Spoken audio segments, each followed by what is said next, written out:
Bom dia, igreja. Bom dia. A paz do Senhor Jesus. Amém. Parabéns mais uma vez para as mamães. Vocês são instrumentos de Deus para trazer pessoas e povoar o reino de Deus. Amém? Vamos ficar de pé e vamos abrir a nossa Bíblia no Evangelho de Lucas, no capítulo 11. Nós vamos ler do versículo 1 até o versículo 4 e depois vamos ler do versículo 9 até o 13. Então, Lucas, capítulo 11, Mateus, Marcos, Lucas, né? Terceiro livro do Novo Testamento.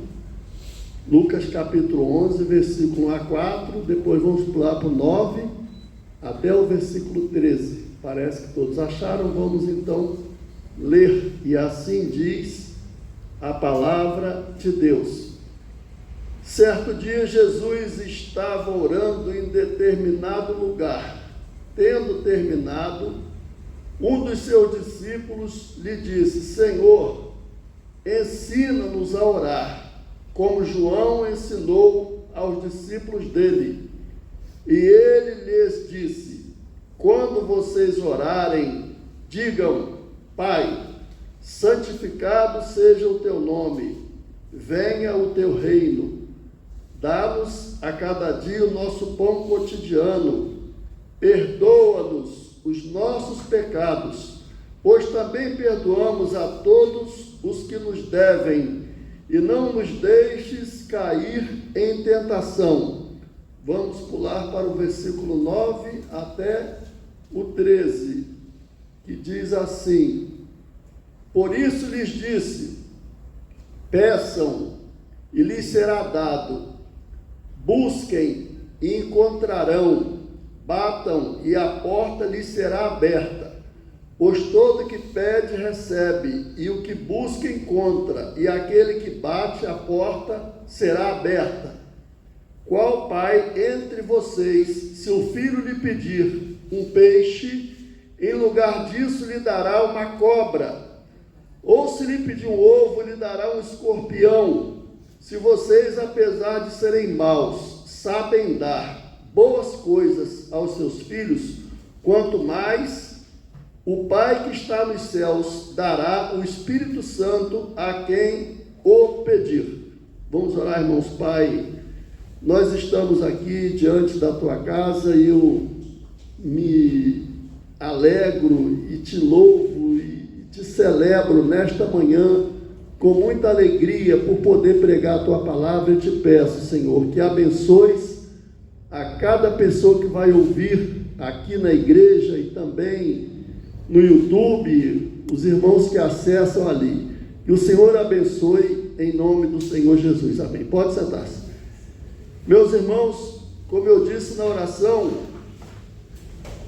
eu fico muito grato a Deus e também extensivamente sou grato ao pastor Silas por ter me convidado para trazer essa palavra. Eu, umas 3 semanas, esse texto estava no meu coração e eu dizia, dentro de mim, no secreto, eu dizia: Senhor, a hora que o pastor me chamar para pregar, será esse aqui o texto. E aquilo foi cozinhando em banho-maria dentro de mim, e eu fiquei pensando nesse texto, e eu lembrei que, segundo os pesquisadores, os estudiosos, existem 7.000 idiomas no planeta Terra, né? Que é o inglês, o mandarim, o espanhol, são os principais. Aí vem, eu fiquei pensando que todos esses idiomas Deus conhece, e se cada pessoa que fala cada uma dessas línguas dirigir a Deus uma oração, ele vai entender e vai ouvir. Paulo chega a dizer que todas as famílias da terra tomam o nome de Deus. Muito bem, a primeira coisa que eu quero enfatizar nesse texto é que esse ensino de Jesus é dado em resposta a um pedido. O texto está dizendo que um discípulo chegou para o Senhor e fez um pedido a ele.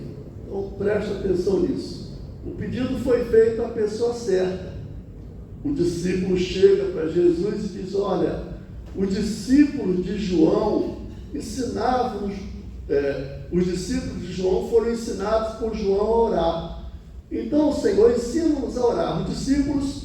Esse discípulo que fez esse pedido ao Senhor, certamente ele tinha observado a importância que a oração tinha na vida do Senhor Jesus.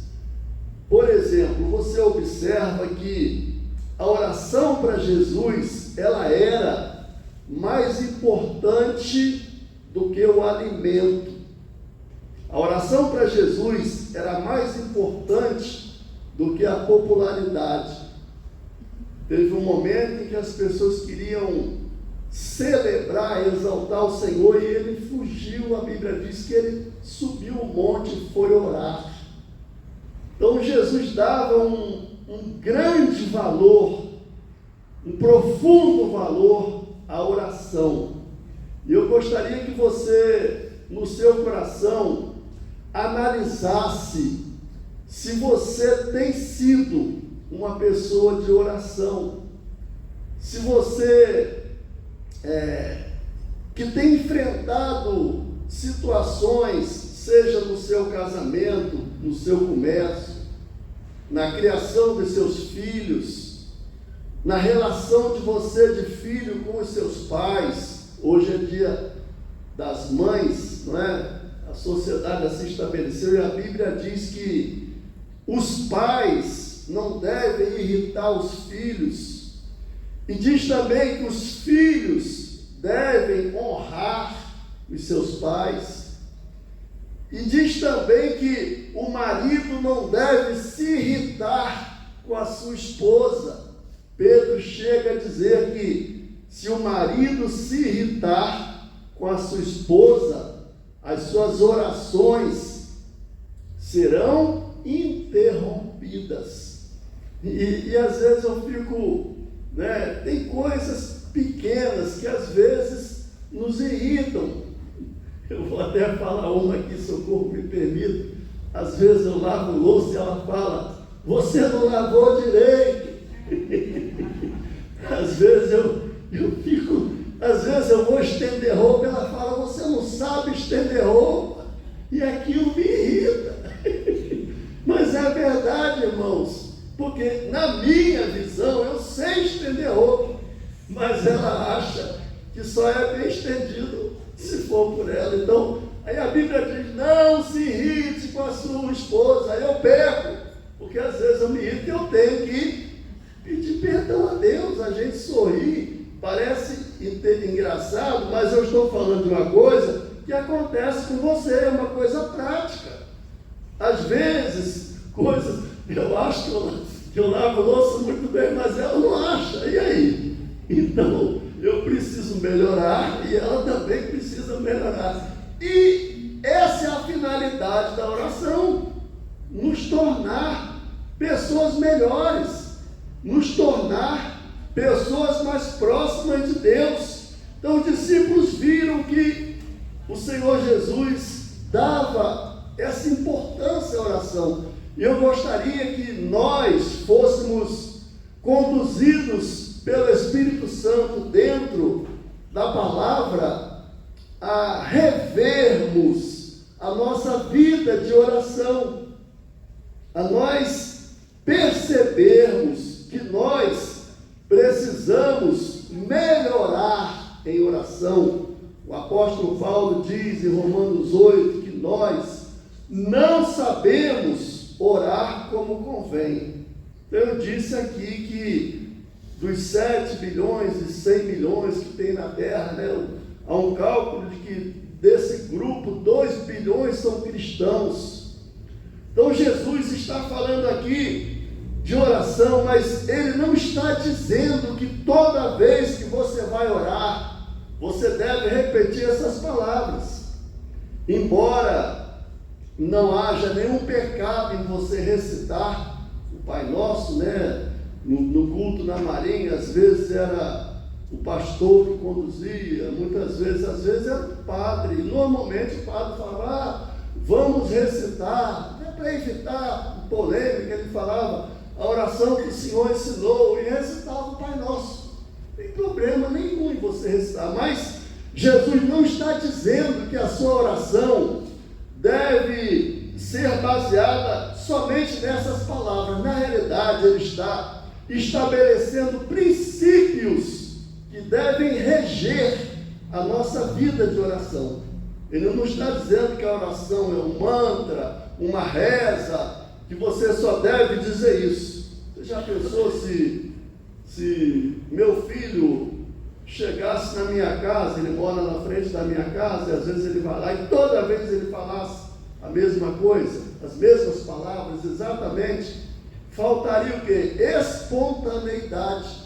A oração tem que ter espontaneidade, para que ela seja saudável. Então Jesus está dando alguns princípios, e quando ele começa o ensino dele, ele fala que a palavra Pai, ele coloca esse primeiro princípio, Pai.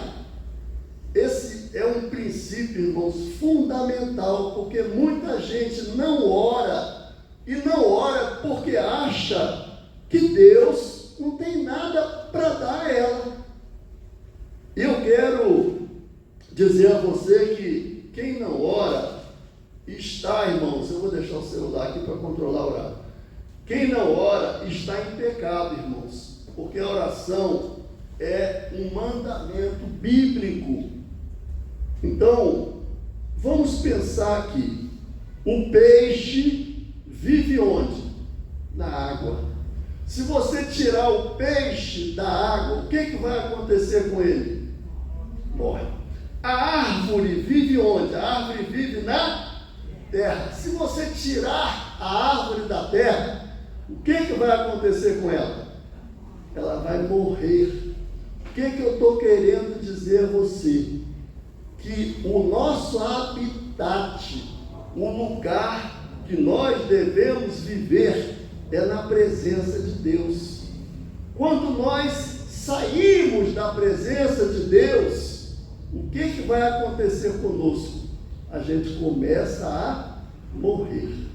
Então, quem não ora, e é inadmissível que um cristão não ore, porque quem não ora está se desviando, está deixando de receber proteção, está agindo como uma pessoa que sai num temporal sem um guarda-chuva, sem uma capa, está se expondo ao ataque de Satanás, está vulnerável às armadilhas do diabo, que a Bíblia diz em 1 Coríntios 2,11, nós não ignoramos os ardis, as armadilhas, as ciladas, e lá no Salmo 91 vai dizer que Deus nos livra do laço do passarinheiro. Então, Jesus está dizendo aqui que Deus deve ser olhado como Pai. Quando você vai orar, você precisa pensar que esse ser a quem você dirige a sua oração, ele tem bênçãos para você. Quando Deus, lá em Êxodo, no capítulo 3, versículo 14 de Êxodo, Deus vai se revelar a Moisés e mandar Moisés ir falar com o faraó para libertar o povo. E Moisés fica assim meio passado e fala, mas eu vou chegar lá e vou falar o quê? Vou falar que quem me mandou lá? E Deus diz, eu sou o que sou. Você vai dizer a faraó que eu sou o que sou, me enviou para libertar o povo. O que Deus está dizendo a Moisés e a mim e a você exatamente? Deus está dizendo, eu sou o que sou na hora que você precisar. Deus está dizendo a mim e a você que Ele, como Pai, Ele é o que eu preciso na hora que eu precisar. Quando eu ficar doente, eu preciso de cura. Então Deus é meu médico. Na hora que eu estou em perigo, eu preciso de proteção. Então Deus está dizendo: eu sou a tua proteção. Ele disse a Abraão: eu sou o Deus Todo-Poderoso. Então, quando você ora a Deus, você está orando a alguém que conta as estrelas e sabe cada uma o nome delas. Você está orando a alguém que tem controle sobre toda e qualquer situação. E Ele está dizendo a mim e a você nesta manhã que a oração pode mudar qualquer situação. Se você tem um casamento deficiente, você deve orar por ele, por esse casamento, enxergando que Deus é capaz de melhorar o seu relacionamento conjugal. Se a sua dificuldade é um filho, porque ele é rebelde, a Bíblia diz que Deus converte o coração dos pais aos filhos e dos filhos aos pais. Vocês observem, irmãos, que Satanás trabalha para que nós tenhamos uma dificuldade no nosso relacionamento com o nosso pai. Vou abrir aqui uma coisa para vocês. Muitas vezes meu pai me chamou de burro e eu tive um bloqueio tremendo com ele. Eu tive dificuldade de abraçar meu pai, porque é aquilo, irmãos, a pessoa só dá o que tem. Se ele não me deu um tratamento melhor, é porque ele não tinha para dar. Mas na minha infância eu custei entender isso. E por que Satanás trabalha para criar um bloqueio entre você e seu pai? Para que quando você se converta, você tenha dificuldade de se relacionar com Deus, porque você cria uma imagem de que pai é um ser repressor, é um ser que briga, é um ser que reprime, é um ser que te constrange. Então, Deus quer tratar dentro de nós esse conceito que a gente recebe. E eu até meus 17 anos, eu tinha uma grande dificuldade de abraçar meu pai, de acreditar que ele gostava de mim. E quando meus olhos espirituais começaram a se abrir, eu falei: meu pai não me deu o que ele não tinha. E eu fui cuidar do meu pai na velhice. Fui fazer uma casa para ele antes de fazer uma casa para mim. Eu não queria levar o pecado de não honrar meu pai e minha mãe. Não leve esse pecado. Honre seu pai e sua mãe enquanto eles são vivos, porque chorar na beira da sepultura depois que eles morrem, no meu entender, não tem valor. O que tem valor é você tratar da sua mãe e seu pai hoje, beijá-los, amá-los, abraçá-los, cuidá-los. Isso tem valor.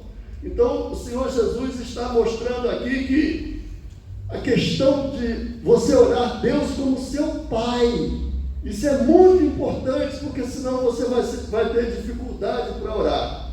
Muito bem. Então as pessoas têm dificuldade para orar porque têm dificuldade de conhecer Deus como Pai. Em 1 Crônicas, a irmã Juliana, eu sempre cito ela, gosta de anotar, no capítulo 28, versículo 9, Davi dirige-se a Salomão e diz assim: conhece o Deus de teu pai. Olha, quanta coisa um rei tinha para ensinar seu filho, mas Davi priorizou dizer a Salomão: conhece o Deus de teu pai. É importante você dar uma boa formação pedagógica a seu filho, mas a coisa mais importante que você pode dar ao seu filho é levá-lo a conhecer Deus como pai. É você passar para o seu filho a imagem de que Deus é um ser amoroso, é um ser caloroso, é um ser que abraça, é um ser que acolhe, é um ser que exercita a paternidade abençoando, porque o escritor de Hebreus vai dizer que é necessário que quem se aproxima de Deus creia que Ele existe e que é galardoador. Galardoador quer dizer abençoador daquele que se aproxima dele. E Davi, irmãos, ele viveu no Velho Testamento, mas ele tinha uma cabeça do Novo Testamento. Perceba isso. Davi entendeu a graça. Ele viu Deus como Deus perdoador, ele viu Deus como Pai, ele viu Deus como justificador. Lá no Salmo 27 ele vai dizer: quando meu pai e minha mãe me abandonarem, o Senhor me acolherá. Seu pai e sua mãe são seres físicos, limitados. Deus é um ser eterno. Quando eu era menino, eu era levado a estudar o catecismo e a professora dizia: Deus é o Espírito eterno, Criador dos céus e da terra. Eu tinha uma teoria de quem é Deus. Hoje eu sei quem é Deus. Você precisa saber quem é Deus, que Deus é seu Pai. Então o Senhor Jesus está estabelecendo esse princípio, e Ele vai continuar para a gente não se deter só num ponto, dizendo: santificado seja o teu nome. Esse Deus que é Pai, além de ser Pai, Ele é um Deus santo, então Ele precisa ser santificado, santificado na sua vida, santificado no seu casamento, santificado na sua casa. A sua oração não pode ser uma oração dita ao léu. Você vai ver aqui que o Senhor Jesus estabelece, antes dele falar de uma necessidade física, porque mais na frente ele vai dizer: dá-nos o pão de cada dia. Se o pastor Silas fosse pedir para alguém orar, eu disse no começo que nós não sabemos orar como convém, nós estamos aprendendo a orar. E você dizer: Senhor, se ele dissesse: ora pela irmã Aline que está enferma, você dizer: Senhor, abençoa a irmã Aline, supra a necessidade dela. Mas Jesus está ensinando uma coisa mais profunda aqui. Ele está mostrando que antes de expor uma necessidade física de alguém, que é o que a oração faz, pedir por algo, pedir por alguém, pedir por uma situação, antes de citar isso, nós precisamos ter em nossa mente quem Deus é. Então observe que antes de citar a necessidade física, ele diz: santificado seja o teu nome. Você precisa pensar que quando você coloca uma situação diante de Deus, você está indo a alguém que é santo. E mais adiante, Jesus vai tratar da questão do pecado. Você não pode orar a Deus como quem fala com qualquer pessoa. Você precisa orar a Deus, vamos dizer assim, introvertidamente. O apóstolo Paulo, quando fala da ceia, ele vai dizer: examine-se. Examinar isso, olhar. Quando eu vou orar, irmãos, eu preciso, como disse Davi: Senhor, sonda o meu coração. Eu posso estar falando diante de Deus e haver uma pendência no percurso dessa oração. Pode haver algo pendente para eu tratar. De repente eu fiz algo que pode embarrear, impedir a minha oração. Então, mais adiante, Jesus vai falar dessa questão do pecado aí no texto, e ele vai dizer: perdoa os nossos pecados. Mas eu repito, antes de tratar do pedido, antes de tratar do pão de cada dia, e antes de tratar do perdão, ele exalta a Deus, ele dignifica a Deus, ele magnifica a Deus, ele reconhece quem Deus é, porque o nosso Deus, irmãos, ele não é boneco de parede. Paulo diz aos Coríntios que nós éramos levados aos ídolos mudos. Eu lembro que eu fui ensinado a me dirigir a um homem e falar, e quantas vezes eu fiz isso, né? Vai lá e confessa. Eu ia lá: olha, eu dei um soco na cara do meu irmão, olha, eu xinguei meu irmão. Então vai lá e reza isso, faz aquilo. E eu fazia aquilo ali, eu saía dali e eu achava que estava tudo bem. Mas Jesus está falando aqui que o pecado, ele precisa ser considerado na oração. Davi, ele disse assim: eu conheço a minha transgressão, eu conheço o meu pecado. Deus conhece seu pecado e você também precisa conhecer. A gente sabe o que Davi fez. Davi cometeu adultério e um assassinato. E quando ele foi orar a Deus, ele disse: eu conheço o meu pecado. Enquanto eu não confessei o meu pecado, a minha carne doía, o meu corpo sofreu. Então, a oração, irmãos, ela não pode ser irresponsável, ela não pode ser dita vulgarmente, ela precisa ser dita considerando o nosso caminho. Eu preciso, quando eu vou orar à noite, fazer uma revisão de quando eu acordei, porque eu saí na rua, se eu olhei para uma mulher com um olhar impuro, se eu cobicei alguma coisa que não era para cobiçar. Não queira ter coisas para provocar inveja nos outros.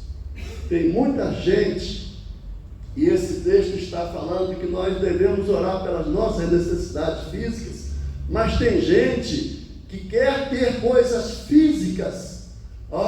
Saiu agora o iPhone de R$4.000 no Carrefour em 20 vezes, eu vou comprar. E a minha colega da faculdade vai olhar para mim e vai falar: olha como ela é rica, eu queria ter aquilo ali. Provocar inveja dos outros é pecado. Ter coisas dadas por Deus não é pecado. Mas eu preciso ver com que intenção eu quero essas coisas. O texto está falando de necessidades físicas. Quando ele fala o pão de cada dia, ele está falando o que eu como, o que eu visto, do que eu me alimento. É a minha necessidade diária, irmãos. Mas eu preciso querer ter essas coisas com boas intenções. Por isso Paulo diz que tudo que nós fazemos deve ser feito para a glória de quem? Para a glória de Deus. Você tem um bom salário, glorifique a Deus. Você é jovem, tem músculos bons, glorifique a Deus. Um dia a sua juventude vai passar, um dia o seu dinheiro vai passar, um dia a sua boa aparência vai passar. Você tem uma boa casa, daqui a pouco ela vai ficar aí. Então nós precisamos, irmãos, não querer ter coisas para provocar inveja nos outros. Eu preciso ter esse cuidado e você também, porque eu conheço muita gente que quer trocar de carro para o vizinho ficar com inveja. Alguém já falou que uma mulher não quer ter muitas sandálias para somente enfeitar o pé, mas ela quer ter muitas sandálias para as mulheres ficar olhando para os pés dela e ficar cobiçando a sandália dela. Isso é pecado. Nós devemos querer ter coisas para a glória de Deus. Então o Senhor Jesus está dizendo que Deus perdoe nossos pecados. Aí no versículo 4, no versículo 3 ele diz: dá-nos o pão de cada dia, perdoa nossos pecados, assim como nós perdoamos a quem nos tem ofendido. Então o pecado tem que ser considerado quando nós vamos falar com Deus. Esse orar, esse falar com Deus, e deixa eu dar uma olhadinha aqui na hora, porque senão a gente se perde. Esse falar com Deus, ele precisa ser feito sob uma inflexão, sobre uma reflexão interna. Não pode ser feito superficialmente, vulgarmente. Abençoa, porque nós somos assim. Se eu souber que seu filho está atropelado e todo quebrado no hospital, e o pastor falar: ora pelo filho do irmão fulano, eu vou falar: Senhor, abençoa o irmão. Mas se for comigo, aí eu vou me ajoelhar, vou orar, vou fazer uma oração perseverante, profunda, insistente. É ou não é? Então, irmão, nós precisamos que a nossa oração ela seja comprometida com Deus. A nossa oração ela não pode ser uma oração vulgar, superficial, supérflua. E para nós revimos o nosso tempo, vamos passar para o versículo 9. Aí Jesus vai fazer uma conclusão do ensino dele, dizendo: por isso eu lhes disse, peçam. E ele vai usar 3 verbos: pedir, bater e por isso lhes disse, peçam e lhes será dado. Pedir, buscar e bater. Jesus está dizendo que você deve acreditar que Deus ouve a sua oração e que Deus está disposto a responder a sua oração. Porém, ele vai enfatizar lá no final do versículo 13, ele vai dizer que o maior dom que Deus pode te dar não é um carro, não é saúde, não é uma roupa de grife. O maior dom que Deus quer te dar é o Espírito Santo. Não existe dom maior. Você não deve ambicionar uma coisa com mais intensidade do que você dizer no seu coração: eu quero ser uma mulher cheia do Espírito Santo para a glória de Deus. Você não deve ambicionar uma coisa mais do que dizer: eu quero ser um homem, e para isso você não precisa ser um crente velho. Gabriel é um moço, né? A menina, esqueço o nome dela, Ana Luísa, são jovens. Aí pode acontecer do jovem pensar assim: eu vou esperar meu pai orar por mim. Não precisa, você pode orar. Deus vai ouvir a oração de uma criança, Deus vai ouvir a oração do jovem, Deus vai ouvir a oração do idoso. Você também não precisa ter um curso teológico para orar. Você pode ser uma pessoa que nunca frequentou um seminário, você pode orar, e o mesmo acesso que eu e o pastor Silas temos a Deus, você tem na mesma intensidade. A Bíblia diz para nós entrarmos no Santo dos Santos, e não diz que é o pastor que entra no Santo dos Santos. O escritor de Hebreus vai convidar você, e ele vai dizer: entremos no Santo dos Santos, e ele vai dizer mais: entremos com ousadia. Você, quando ora, você fica face a face com Deus, porque o sangue de Jesus permite isso. Você fica face a face com Ele. O Deus Todo-Poderoso, quando você ora, Ele estende as mãos e Ele diz: meu filho, fala, porque o teu Deus te ouve. Então, meu irmão, toma isso nessa manhã como incentivo a você. Se você já tem orado, você passa a orar mais. Se você tem orado pela igreja, você ore mais. Se você tem orado pelo pastor, você ore mais. Eu tenho certeza que o pastor ora por todos vocês. Eu oro por todos vocês. Eu quero que todos vocês orem por mim. Eu preciso das suas orações, mas eu também preciso orar. Então, quando eu oro, quando eu me ajoelho no meu quarto, eu falo com Deus, e eu digo: Senhor, em nome de Jesus, o véu foi rasgado, eu posso entrar no Santo dos Santos, e eu posso chegar-me a Deus como meu Pai. Diga: Deus é meu Pai. Deus me acolhe como Pai. As mãos de Deus estão cheias de bênçãos para mim. Eu sou filho, eu sou herdeiro de Deus e cordeiro com Cristo. Fique com essa palavra no seu coração. Tome posse das riquezas celestiais, porque elas têm mais valor do que os tesouros dessa terra. Que Deus te abençoe com toda sorte de bênção espiritual nas regiões celestiais. Que você saia da igreja nessa manhã abençoado. Deus nos tem abençoado, diz Efésios 1:3, com toda sorte de bênção espiritual nas regiões celestiais. Você é abençoado em nome do Senhor Jesus. Amém. Glória a Deus.